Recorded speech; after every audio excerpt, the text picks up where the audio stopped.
അടിപൊളി creamy cheesy ആയിട്ടുള്ള ഒരു ചിക്കൻ ലോഡഡ് ഫ്രൈസ് ആണ് നമ്മൾ ഉണ്ടാക്കുന്നത്. ഈ കാണുന്ന മസാലാസ് ഒക്കെ ആഡ് ചെയ്ത് ചിക്കൻ ഒന്ന് മാരിനേറ്റ് ചെയ്ത് വെക്കാം. ഇനി നമുക്ക് കുറച്ച് ഫ്രൈസ് ഉണ്ടാക്കണം. നിങ്ങൾക്ക് വേണമെങ്കിൽ ഫ്രോസൺ ഫ്രൈസ് യൂസ് ചെയ്യാം. ഇനി നേരത്തെ മാരിനേറ്റ് ചെയ്ത് വെച്ച് ചിക്കൻ ഒന്ന് ഫ്രൈ ചെയ്തെടുക്കാം. ഇനി നമുക്കൊരു വൈറ്റ് സോസ് ഉണ്ടാക്കാം. അതിന് വേണ്ടിയിട്ട് ഒരു പാനിലേക്ക് ഒലിവ് ഓയിലോ ബട്ടറോ ആഡ് ചെയ്യാം. ഇതിലേക്ക് കുറച്ച് മൈദ ആഡ് ചെയ്ത് കൊടുക്കാം. ഇനി കുറച്ചായിട്ട് പാൽ ഇതിലേക്ക് ചേർത്ത് കൊടുക്കാം. ഇത് കട്ടകളില്ലാണ്ടൊന്ന് മിക്സ് ചെയ്തെടുത്തതിന് ശേഷം കുറച്ച് ഉപ്പ് ആഡ് ചെയ്ത് കൊടുക്കാം.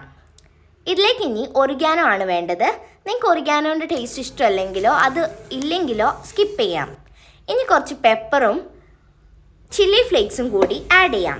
കുറച്ച് ചീസും കൂടി ആഡ് ചെയ്തിട്ട് ആ ചീസ് ഒന്ന് മെൽറ്റ് ആവുന്ന വരെ നന്നായിട്ട് ഇതൊന്ന് മിക്സ് ചെയ്തെടുക്കാം. ഇനി എൻ്റെ ഫേവറേറ്റ് ആയിട്ടുള്ള ലെയറിംഗ് ആണ് നമ്മൾ ചെയ്യാൻ പോകുന്നത്. ചിക്കനും ഫ്രൈസും വൈറ്റ് സോസും മയോണൈസും ടൊമാറ്റോ സോസും എല്ലാം റെഡി ആയിട്ടുണ്ട്.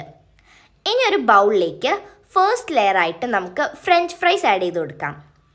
ഒരു even layer of French fries add ചെയ്തതിന് ശേഷം അതിൻ്റെ മുകളിലേക്ക് നേരത്തെ നമ്മൾ ഫ്രൈ ചെയ്ത് വെച്ച് ചിക്കൻ കുറച്ചായിട്ട് ആഡ് ചെയ്ത് കൊടുക്കാം. ഇനി നമ്മൾ ഉണ്ടാക്കി വെച്ചിട്ടുള്ള ക്രീമി ആയിട്ടുള്ള ചീസ് സോസ് ആഡ് ചെയ്ത് കൊടുക്കാം. നിങ്ങൾക്ക് വേണമെങ്കിൽ ഈ ചീസ് സോസും ചിക്കനും ഫ്രൈസും എല്ലാം കൂടി മിക്സ് ചെയ്യാം. എനിക്കിപ്പോൾ അങ്ങനെ മിക്സ് ചെയ്യുന്നത് ഇഷ്ടമല്ല. ഇനി ഇതിലേക്ക് നമുക്ക് മയോണൈസാണ് വേണ്ടത്. നിങ്ങൾക്ക് വേണമെങ്കിൽ ഇത് വീട്ടിൽ തന്നെ ഉണ്ടാക്കാം. ഞാനിപ്പോൾ ഇത് സ്റ്റോർ ബോട്ടായിട്ട് മേടിച്ചതാണ്. ഇനി മയോണൈസ് ആഡ് ചെയ്തതിന് ശേഷം നന്നായിട്ട് ഇതൊന്ന് ഈവനായിട്ട് സ്പ്രെഡ് ചെയ്ത് കൊടുക്കാം. ഇനി ഇതിലേക്ക് നമുക്ക് ടൊമാറ്റോ സോസ് ആഡ് ചെയ്ത് കൊടുക്കാം. ഞാനിപ്പോൾ ചില്ലി ടൊമാറ്റോ സോസാണ് ആഡ് ചെയ്യുന്നത്. ഇനി ഈ സെയിം സംഭവം നമ്മൾ ഒന്നും കൂടി ലെയർ ചെയ്യണം. ഇനി ഇതിൻ്റെ മുകളിലേക്ക് ചീസ് ആഡ് ചെയ്ത് കൊടുക്കാം. ശരിക്കും മൊസറല്ലയാണ് വേണ്ടത്. ഇനി ഇതൊന്ന് അവനിൽ വെച്ച് ചീസ് മെൽറ്റ് ചെയ്യോ അല്ലെങ്കിൽ ഒന്ന് ആവി കയറ്റിയെടുത്താൽ മതി.